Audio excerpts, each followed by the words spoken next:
And ఈ మా coffee with శోభకి Vishnu కూడా వచ్చింది, నువ్వు చూసే ఉంటావు. అదే నాకు అర్థం కాదు ఏంటంటే విష్ణు నీ కింద ఏజ్ లో చాలా చిన్నది కదా, నువ్వు ఎందుకు విష్ణు అక్క అని పిలుస్తావంట. తను కూడా అదే చెప్పింది, నా కింద చాలా పెద్దోడు గానీ మరి నన్ను అక్క అని పిలుస్తాడు అనేసి. ఎందుకు వై? బేసిక్ గా నాకు అక్క అనే ఫీల్ ఎక్కువ, బాండింగ్ సెంటిమెంట్ నాకు బాగా ఇష్టం.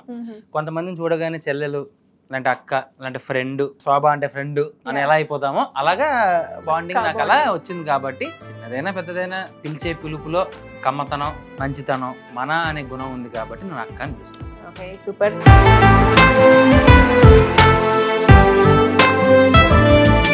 అండ్ లోపలికి వెళ్ళేంత వరకు, బయట గానీ నువ్వు లోపలికి వెళ్ళిన తర్వాత గానీ మీ ఇంట్లో అమ్మ నాన్న గానీ తేజు గానీ అఫ్ కోర్స్ నీకు చాలా చాలా చాలా సపోర్ట్ చేశారు. సో కాబట్టి తేజు గురించి నువ్వేం చెప్తావు అంటే నీకు ఎలా సపోర్ట్ చేసింది? ఎమోషనల్ గా బాగా కొంచెం డిప్రెస్ అయ్యింది. ఎందుకు అంటే మెయిన్ గా ఏంటంటే వచ్చే రాంగ్ స్టేట్మెంట్స్ కన్నా కానీ నన్ను ఎక్కువ బ్యాడ్ చేసేస్తున్నారు, బ్యాడ్ అయిపోతున్నాడు వీడని చెప్పి భయపడింది. తను బాధపడిందల్లా ఒకటే, ఒక మంచి పేరుతో రామ అనే పేరుతో లోపలికి వెళ్ళాడు, అంత మంచి పేరు తెచ్చుకొని కష్టపడి ఒక్కసారిగా ఆ పేరుని పాడు చేస్తున్నారు, పక్కనే ఉండి కావాలని నెగిటివ్ చేస్తారా అన్నారు. నెగిటివ్ చేశారు కావాలని, కానీ అదంతా జరిగేలాగా పాపం కొంచెం కష్టపడింది, బయట ఉండి చూసుకుంది. సో చిన్న ఎన్ని చెప్పిన పాపం తక్కువే తన గురించి. ఒకే వర్డ్ లో తేజు గురించి చెప్పాలంటే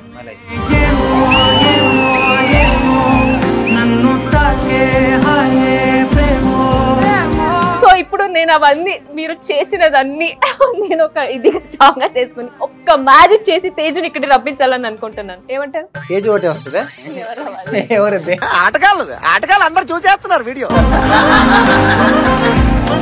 okay, just close your eyes. ఎందుకు? ఒక సర్ప్రైజ్ రా. ఇలా క్లోజ్ చేయించే చాలా క్లోజ్ అయింది జీవితం. yes close your eyes. అమ్మ జీవితం క్లోజ్. let's welcome Teju.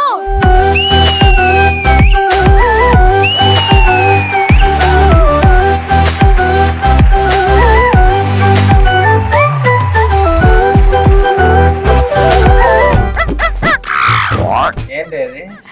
అదేంటి అలా ఇస్తావేంటి? దేదో చూడు అడగడం కూడా కమాన్ దేదో, అందుకే అట్లా అట్లా.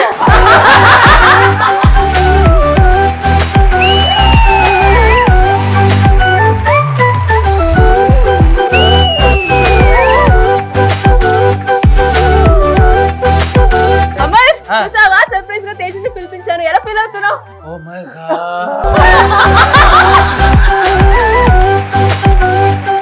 ఏంటంటే తేజు ఆల్రెడీ అమర్తో వచ్చింది, బట్ నా కోసం ఇక్కడ కూర్చోబెడుతున్నాను. ఎందుకంటే అమర్ గురించి చాలా అడగాలి కదా, కొంచెం తేజు అయితే నిజం చెప్తుంది కాబట్టి కూర్చొని కొన్ని క్వశ్చన్స్ అయితే అడగాం. Welcome to coffee with Shobha. Thank you. ముందే చెప్పుంటే బాగుండు. పర్లేదురా, బాగుందిరా, ఈ డ్రెస్ కూడా చాలా బాగుంది. కూర్చుందామా, మాట్లాడుకుందామా కాఫీ తాగుతూ? సో నాకైతే తెలుసు మీ ఇద్దరు లవ్ స్టోరీ. సో చాలా మందికి తెలుసు, కొందరికి తెలియదు. కాబట్టి సో మళ్ళీ తేజ్ నోరుతో వినాలని అనుకుంటున్నాను నీ లవ్ స్టోరీ గురించి. ఎవరు ఫస్ట్ ప్రపోజ్ చేశారు, ప్రపోజ్ చేయడానికి ఎవరు ఎలాంటి గిఫ్ట్ ఇచ్చారు, నువ్వు ఎలా యాక్సెప్ట్ చేసావు? గిఫ్ట్ లాంటిది ఏమి ఇవ్వలేదు, మరే ప్రపోజ్ చేసింది. నువ్వే చేసావారా? మరి ఏం చెప్పాడు నీకు? వేరే డిఫరెంట్ స్టోరీ ఏమైనా చెప్పాడా? అంటే నేను 11 విన్నాను కదా నేను.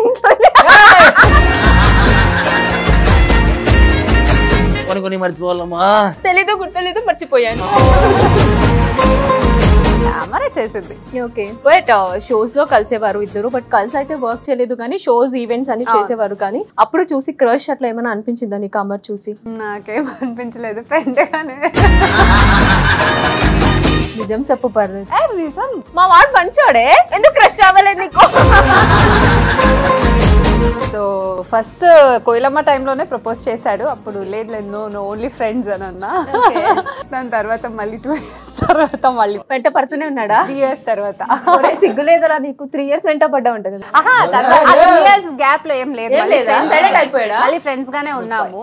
3 years తర్వాత మళ్ళీ ఒకసారి అప్రోచ్ చేశాడు. అది ఇప్పుడు ఎలా ఫీల్ అవుతున్నావు? ఎస్, లైఫ్ లో ఒక మంచి పార్ట్నర్ దొరికాడు. ఇక్కడ రాసి పెట్టుంటది కదా, సో అది తప్పించలేము అంతే.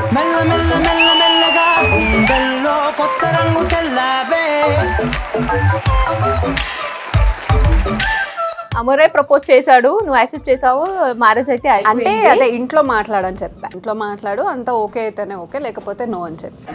అందరూ వచ్చి ప్రపోజ్ చేసేలా ఉంటే యశ్వంత్ భయ్య మనలాగా